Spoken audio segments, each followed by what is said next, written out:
उसकी अगली मंजिल थी ब्लैकवुड से जुड़े प्रमुख लोगों का पता लगाना।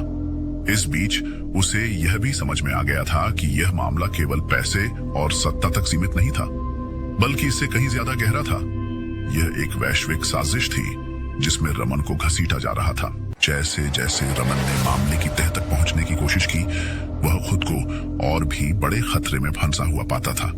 एक रात जब वह अपने ऑफिस में बैठकर मामले की जांच कर रहा था, अचानक उसकी कार का अलार्म बजने लगा।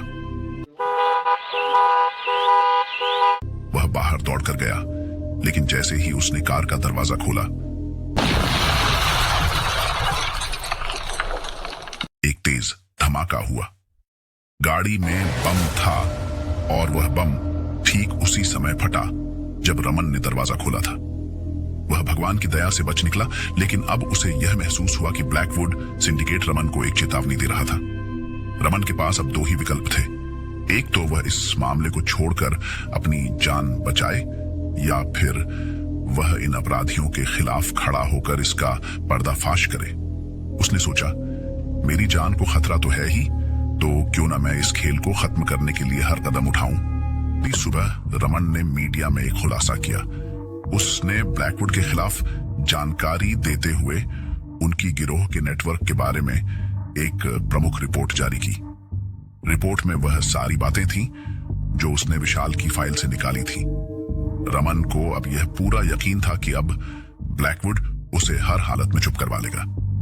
लेकिन यही वो वक्त था जब उसने अपनी जिद पर अडिग होकर पुलिस और मीडिया से मदद मांगी। उसे जो भी सुराग मिल रहे थे, वह अब एक साथ जोड़ने की कोशिश कर रहा था।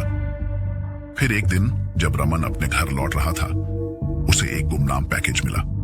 उसमें एक यूएसबी ड्राइव थी जिस पर लिखा था, अब तुम्हारी बारी है रमन। रमन ने बिना देर किए उस यूएसबी को कंप्यूटर में लगाया। उसमें एक वीडियो था जिसमें विशाल के साथ हुई घटना को दिखाया गया था।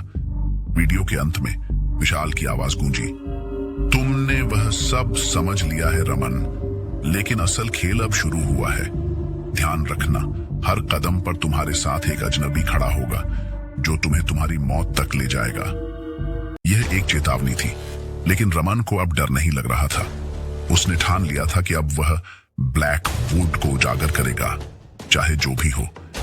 लेकिन यह सवाल अभी भी बाकी था, क्या वह इस खतरनाक गैंग को हराने में सफल हो पाएगा, या फिर वह भी विशाल की तरह एक भयंकर साजिश का शिकार बन जाएगा। रमन का मन अब पूरी तरह से इस केस में था। उस यूएसबी ड्राइव ने उसे किसी भी तरह की चुप्पी नहीं सहेजने दी। विशाल की चेतावनी ने उसे अंदर तक हिला दिया था, लेकिन वह डर के बजाय नफरत से भरा हुआ था। उसे यह बात में आ गई थी कि यदि उसने अब अपना कदम वापस खींचा तो वह कभी भी सच का पता नहीं लगा पाएगा। रमन ने विशाल की हत्या के हर पहलू को नए सिरे से देखा। उसने तय किया कि वह इस गैंग का पर्दाफाश करने के लिए पूरी ताकत लगाएगा, लेकिन वह अकेला नहीं था।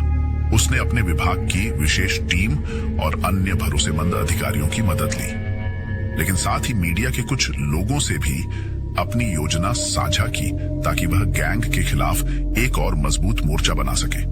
जैसे ही उसने ब्लैकवुड के खिलाफ अभियान शुरू किया, उसे कुछ और गहरे सुराग मिले। रमन ने यह पता लगाया कि ब्लैकवुड की जड़ें दुनिया भर में फैली थीं। उनका नेटवर्क केवल अपराध तक सीमित नहीं था, बल्कि उन्होंने राजनीतिक और आर्थिक ताकतों को भी अपने जाल में फंसा रखा था। रमन अब इस नेटवर्क को नष्ट करने का इरादा बना चुका था और उसके लिए उसे एक बहुत बड़ा कदम उठाना था। फिर एक दिन रमन को एक गुमनाम फोन कॉल आया। दूसरी ओर की आवाज में गहरी क्रूरता थी, तुम बहुत दूर तक चले आए हो रमन, अब तुम्हारे पास बस एक रास्ता बचा है, हमारे सामने घुटने टेक दो या फिर तुम अपनी जान से हाथ धो बैठोगे। लेकिन रमन ने कोई जवाब नहीं दिया। उसने खुद को इन खतरनाक लोगों के सामने झुकने के बजाय उनके खिलाफ लड़ा। अब वह अपनी योजनाओं को अगले स्तर तक ले जाने के लिए तैयार था। रमन ने एक और सुराग खोजा जो ब्लैकवुड नाम से चला था, जो कि एक प्रमुख बैठक का था जिसमें एक उच्च स्तरीय शख्सियत भी शामिल थी। वह बैठक एक ऐसे स्थान पर आयोजित हो रही थी जो किसी के लिए भी पहुंच से बाहर था, एक सुनसान अंडरग्राउंड गुफा। लेकिन रमन ने यह भी जान लिया था कि इस बैठक के दौरान वह गैंग के कई प्रमुख सदस्य एक साथ होंगे। रमन ने अपने साथ कुछ विश्वसनीय पुलिस अधिकारियों और जर्नलिस्ट्स को शामिल किया। वह जानता था कि यह एक बड़ी जुआरी की तरह था, लेकिन उसके पास अब खोने के लिए कुछ नहीं था। वह रात जब बैठक होनी थी, रमन और उसकी टीम गुफा के पास पहुंचे। पूरी रणनीति तय थी, लेकिन अंदर का माहौल किसी फिल्म के एक खौफनाक दृश्य जैसा था। जैसे ही उन्होंने बंकर में घुसने का प्रयास किया, एक बड़ी लड़ाई छिड़ गई। रमन को हर दिशा से खतरे का सामना करना पड़ा, लेकिन वह अपनी जिद पर था। उसे हर कीमत पर इन अपराधियों को सजा दिलानी थी। लड़ाई के बीच रमन ने गैंग के प्रमुख सदस्य, जो इस साजिश के पीछे था, को पकड़ लिया। वह शख्स कोई और नहीं बल्कि विशाल का एक करीबी सहयोगी था, राजीव शर्मा। राजीव ने अपना अपराध स्वीकार कर लिया और उसने बताया कि ब्लैकवुड का नेटवर्क केवल मनी लॉन्ड्रिंग और ड्रग्स तक सीमित नहीं था। उनके पास एक विशाल डाटा बैंक था, जिसमें कई बड़े लोगों के राज थे। विशाल के उस राज को जानने के बाद वह उनके रास्ते में आ गया था और इसीलिए उसे खत्म कर दिया गया था। रमन ने राजीव से सारी जानकारी निकाल ली। उसने इसे पुलिस और मीडिया के सामने रखा और एक भयंकर ऑपरेशन की शुरुआत हुई, जिसमें ब्लैकवुड का पूरा नेटवर्क ध्वस्त हो गया। ब्लैकवुड गैंग का नेटवर्क ध्वस्त हो चुका था, लेकिन रमन जानता था कि यह अभी अंत नहीं था। गैंग के कुछ बड़े चेहरे अभी भी फरार थे और सबसे बड़ा सवाल था, इस सब के पीछे असली मास्टरमाइंड कौन था। राजीव शर्मा को गिरफ्तार कर लिया गया था, लेकिन पूछताछ के दौरान उसने जो खुलासे किए वे चौंकाने वाले थे। उसने कबूल किया कि ब्लैकवुड के असली सरगना का नाम कोड नेम ग्रे वुल्फ था। वह शख्स न केवल एक खतरनाक अपराधी था, बल्कि कई देशों की खुफिया एजेंसियों को भी चकमा देकर अपना नेटवर्क चला रहा था। रमन ने सोचा कि राजीव के बयान के बाद ग्रे वुल्फ जरूर कोई न कोई प्रतिक्रिया देगा, और वही हुआ। 3 दिन बाद रमन को एक गुमनाम लिफाफा मिला। अंदर सिर्फ एक फोटो थी, उसकी खुद की फोटो, और नीचे खून से लिखा था, अब तुम्हारी बारी है। रमन समझ गया कि अब वह सीधा निशाने पर था। उसने अपने हर कदम को सतर्कता से उठाना शुरू कर दिया। उसने अपने कुछ भरोसेमंद पुलिस अधिकारियों और मीडिया कर्मियों को सतर्क कर दिया कि अगर वह गायब हो जाए या उस पर हमला हो तो वे इस केस को खुला रखें। लेकिन अगले ही दिन रमन के साथ कुछ ऐसा हुआ जिसकी उसने कल्पना भी नहीं की थी। जब वह अपने ऑफिस से घर लौट रहा था, तभी उसकी कार के आगे एक काला वैन आकर रुकी। इससे पहले कि वह कुछ कर पाता, 2 नकाबपोश लोग बाहर आए और उन्होंने रमन को दबोच लिया। उसके मुंह पर एक कपड़ा रखा गया, जिससे वह तुरंत बेहोश हो गया।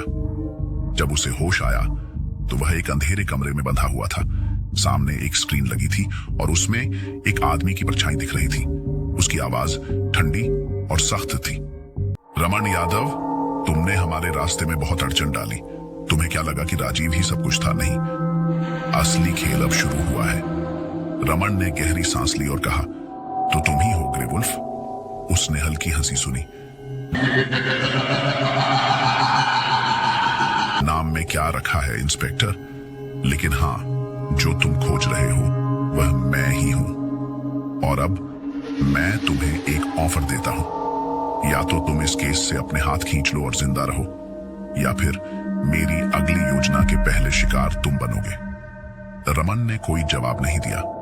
वह अपनी बेड़ियों को धीरे धीरे ढीला करने की कोशिश कर रहा था, लेकिन तभी ग्रे वुल्फ ने कुछ ऐसा कहा जिससे उसके रोंगटे खड़े हो गए। वैसे तुम्हारी बहन कैसी है?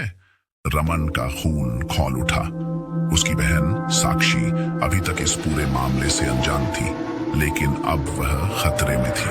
रमन जानता था कि अब उसके पास ज्यादा समय नहीं था। उसने अपनी बेड़ियों को तोड़ने की पूरी ताकत लगाई और जैसे ही उसने खुद को मुक्त किया, उसने पास रखे एक लोहे की छड़ से उस नकाबपोश आदमी को मारा जो उसे पकड़कर खड़ा था। उसने जल्दी से एक फोन उठाया और अपने साथी अधिकारी को कॉल किया। साक्षी को बचाओ, वे उसके पीछे हैं। वहां से भागने के दौरान उसने एक लैपटॉप देखा जिसमें ब्लैकवुड के बाकी बचे नेटवर्क की पूरी जानकारी थी। उसने जल्दी से एक पेन ड्राइव में सारे डेटा को कॉपी किया और वहां से निकलने की कोशिश की, लेकिन जैसे ही वह बाहर आया उसके सामने 3 बंदूकधारी खड़े थे। अब बचकर कहां जाओगे रमन? तभी अचानक गोलियों की आवाज गूंज उठी। रमन ने देखा कि पुलिस की एक टीम वहां पहुंच चुकी थी। उनके लीडर इंस्पेक्टर जोशी ने आते ही गैंगस्टर्स पर हमला बोल दिया था। रमन और पुलिस टीम ने ग्रे वुल्फ के अड्डे को तहस नहस कर दिया, लेकिन जब वे मुख्य कमरे में पहुंचे तो ग्रे वुल्फ वहां नहीं था। वह भाग चुका था, लेकिन रमन के पास अब सबूत थे। उसने ब्लैकवुड के बचे हुए सदस्यों की लिस्ट, उनके छिपने के ठिकाने और उनके फाइनेंशियल ट्रांजैक्शंस को मीडिया में लीक कर दिया। 3 हफ्ते के भीतर ब्लैकवुड पूरी तरह से बर्बाद हो चुका था। कई देशों की पुलिस और इंटरपोल ने मिलकर उनके ऑपरेशन को खत्म कर दिया, लेकिन ग्रे वुल्फ अब भी गायब था। 3 महीने बाद एक गुमनाम टिप के आधार पर पुलिस ने ग्रे वुल्फ को नेपाल सीमा के पास गिरफ्तार कर लिया। लंबी पूछताछ और सबूतों के आधार पर उसे उम्र कैद की सजा सुनाई गई। रमन ने चैन की सांस ली। वर्षों से चला आ रहा यह खतरनाक खेल आखिरकार खत्म हो चुका था। अब उसकी बहन सुरक्षित थी, शहर में शांति लौट आई थी और ब्लैकवुड का नाम केवल अपराध इतिहास के पन्नों में रह गया था। अंत में रमन ने अपनी बंदूक को टेबल पर रखा और पहली बार निश्चिंत होकर आंखें मूंद ली। अब उसे किसी धमकी भरे लिफाफे का इंतजार नहीं था, क्योंकि यह उसकी आखिरी लड़ाई थी। क्या आपको लगता है कि ब्लैकवुड गैंग पूरी तरह खत्म हो चुका है, या इसका कोई और गुप्त सदस्य फिर से इसे खड़ा कर सकता है? नीचे कमेंट करें और ऐसी ही कहानियां जानने के लिए हमारे चैनल डार्क ट्रेल फाइल्स को सब्सक्राइब करें।